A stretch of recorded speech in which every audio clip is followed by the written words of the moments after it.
Greetings, travelers. This will be my last truly evil video for a while. Time to really get under people's skin and talk about a calculator. Parsing itself, as in the act of tabulating damage numbers, is not inherently good or bad. It's just a stat line. It's what people choose to do with these stats that ultimately devalues it. Unfortunately, disliking parsing brings out some turbo casuals who think that I'm advocating for not pressing buttons at all. So to help you out, here is my FFLogs profile. Please ignore those last 3 numbers. I did those on patch release when Samurai competition had already completely died, so it's not legitimate, much like how any parse is not legitimate. If you can't deal adequate damage or insist on slowing down my normal instances to a crawl, I am disappointed in you. Please do better. With that, parsing is a disease. It poisons people's minds and the way in which they dare to perceive this game. It is an illness that infects the very core of people's beings and possesses them to make the most inane decisions and vacuous statements. People believe that their worth as a person is determined by their rank on FFLogs. It isn't. It's worthless. It is a means to create a hierarchy within the raiding community so that some clears are better than others. This is when I say that high score competitions are fine, and I don't even hate people for grinding this shit out. But what I do hate is how it bleeds into every facet of raiding to the point of redundancy, where I have dumbasses telling me that losing a single GCD of uptime for an easier strat is trolling, and I should commit Hisatsu Kaiten instead of just clearing the fight and moving on. It's also why our current Savage tier has next to 0 melee downtime, because these fuckfaces couldn't imagine having to disconnect from the boss for a split second during progression. We all just wanted to hit a training dummy for the whole fight, huh? Even though downtime optimizations is where all the actual work goes into playing this game at a top level. Paladin Spreadsheet Gaming is a popular meme for this specific reason. It also creates my other favorite type of player, which are healers who are more concerned about a number on an unofficial scoreboard than keeping people alive. These are also the people that insist that losing an energy drain cast is very important and very consequential. Yeah, that extra 100 potency is a real difference maker.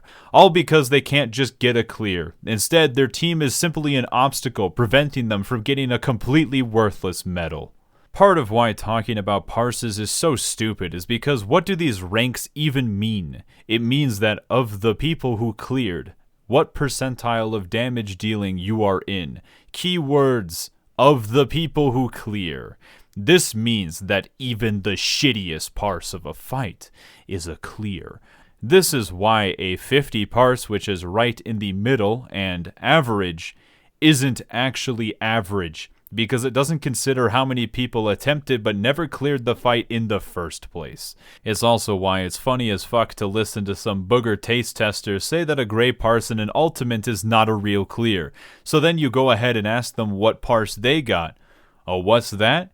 You didn't clear it? How about you shut the fuck up? While a gray parse in an ultimate is more impressive than a gray in Savage, it doesn't matter. But these imbeciles can't even tell the difference anyways. It's not only that, it's also stupid because they get so focused on their score line, they forgot what it was even about in the first place, which is the actual damage dealt. Not the ranking, not the efficiency score, but the actual raw DPS. Even if you compare all these parses of mine, you will realize that the variance in actual DPS percentage is so small, it is barely even worth considering. Only the absolute worst runs where I died several times and played exceptionally poorly stick out. This even ties into stuff like crit variance, where even with old Samurai, it was hard to see when crit variance made any sort of meaningful difference on actual DPS, almost as if it wasn't a big deal. Even then, when people do talk about actual DPS, these damage comparisons create ignorant slaves. Those who can only go to whatever job is meta and optimal. They form a mass of nameless flesh that move around and collectively spread their filth over any job that they touch.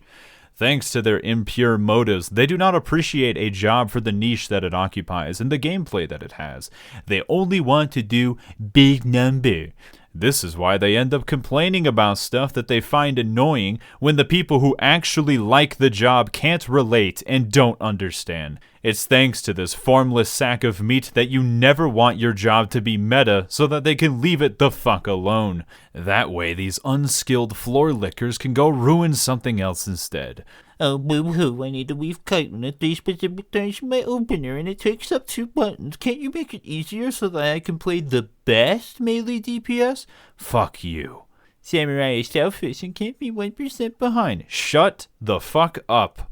All of this fruitless discussion so that they can finally realize that maybe the only thing that you should care about is if a job is viable, not if it's optimal. Because, of course, something will always have to be the best, and something will always have to be the worst. But if the difference between the best and the worst is next to nothing, why does anybody fucking care? Meta discussions are up there with some of the most vapid and useless content I can think of. While it is not inherently bad to theorycraft, it indulges these slaves who don't realize that metagaming is unfathomably unnecessary in order to be successful in this game, ultimately making other raiders' experience worse for no reason.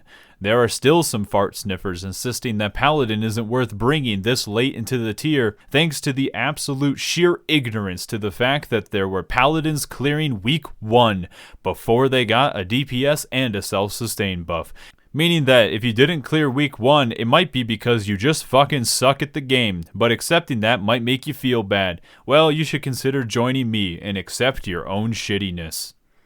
Even with all of this, people can't understand the numbers even when they do look at them. Time to take a look at good old FF logs. Let's go to the statistics tab real quick.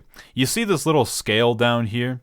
You see how it doesn't start at the number 0. This is done so that you can see the variance more clearly, but if you don't have a basic understanding of how this will affect the shapes of these box diagrams, you might think that Ninja is contributing 25% more DPS than Dancer, where if you scale it down, the difference is less than 9%. This is still stupid though, because you're comparing different role types, instead of comparing things within the role type, where that variance becomes painfully irrelevant. But you'll look at this just so that you can complain about some job needing to do more damage. No, it doesn't. I don't care if you think that it needs to.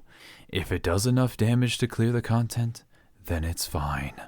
Also, when you open up your pathetic fucking ACT overlay, this little window here does not factor in how much damage you contribute by accounting for raid buffs. Which is why people had this stupid fucking window open when playing 6.05 Ninja, and they would see that they didn't do that much damage and then complain that Ninja was underpowered for months, even though it was literally close to the top RDPS in the entire metagame when you accounted for old Trick Attack. It is thanks to these lobotomites that Trick Attack had to be changed, all because they think raid buffs are useless. This is not a phenomenon unique to Final Fantasy XIV or even unique to MMOs. It is a mentality that invades every single game. What is the best character? What is the best build? What is the best role? What is the best strategy?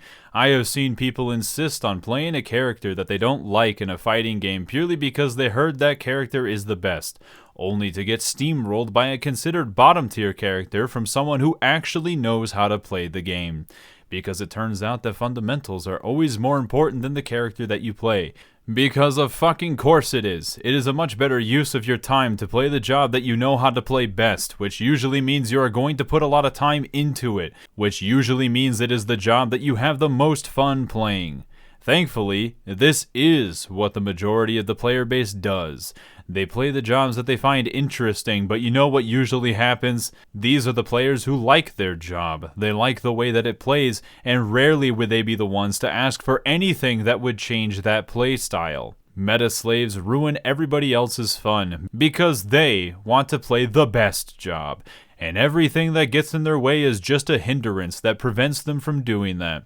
Thank you for everything that you ruined by insisting on this framework of number bullshit that only matters for speed kill groups and parse runs, of which you are most certainly not a part of. I didn't have a good place to slide in this point, but usually this shit gets thrown in with the fact that people who take this game seriously are going to be more competitive and ultimately better players. Would you rather have a toxic tryhard or a turbo casual in your party? Trick question. I don't want either of those players in my group. Get the fuck out of here. This is a false argument of extremes that just doesn't exist. The best players in this game are not the ones forcing bullshit strats onto randoms and getting heated at every single moment. It's the people who know how to play the game well enough and are chilled out. That's the kind of player that you want on your team. Last point. I hate when higher rank parsers want to make their job easier. You want to know why? Because it doesn't benefit you. Why would you ever want other people to be able to easily get the stupid, useless numbers that you do? That's right. This mentality comes from higher rank parsers, not actual top rank parsers. Top rank players are usually the ones who care the least about making a job easier, and simultaneously care the least about the metagame. It's always the people who think they are better than they are who have to decide to bring it upon themselves to lower the bar. All so that they have a better shot at getting a better number on a website that isn't officially recognized for a group of people who are never going to acknowledge the work that you put into the game anyways, because all they do is explain away others' success. You will never win over people if you play this game well, because it's all about putting people down. That should be enough for this one. What's parsing good for? To see if you're doing adequate damage to meet the DPS checks in hard content, or check to see what went wrong in a wipe if it was not obvious. Otherwise, it's good to extend the lifetime of content if you find like-minded people who want to optimize beyond what is required, which is still cool to look at, and that's it. Now let's get out there and ruin yet another job.